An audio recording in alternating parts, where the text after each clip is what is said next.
மிக முக்கியமாக பட்டியல் சமூகத்தினருக்கென்று துணை திட்டம் உள்ளது, பழங்குடியினருக்கும் துணை திட்டம் உள்ளது. எஸ்சி எஸ்பி என்று சொல்லப்படக்கூடிய அந்த சப் பிளான், அதன்படி பார்க்கிற போது மக்கள் தொகை கணக்கின்படி 15% அளவில் நிதியை பட்டியல் சமூகத்தினருக்கு என்று ஒதுக்கீடு செய்ய வேண்டும். 7.5% பழங்குடியினருக்கு என்று ஒதுக்கீடு செய்ய வேண்டும்.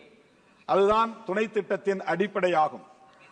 50,65,000 கோடி நம்முடைய செலவு திட்டம் இந்த அரசு அறிவித்திருக்கிறது.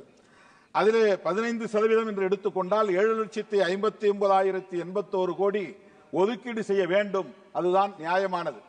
ஆனால் வெறுமனே 1,68,478 கோடி ரூபாய் மட்டுமே ஒதுக்கீடு செய்து அவர்கள் 5,91,000 கோடி, ஏறத்தாழ 6 லட்சம் கோடியை மறைக்கிறார்கள் அல்லது செலவிட மறுக்கிறார்கள். இது இந்த மக்களை ஏமாற்றுகிற, வஞ்சிக்கிற மிக மோசமான ஒரு நடவடிக்கை என்பதை தெரிவித்துக் கொள்கிறேன்.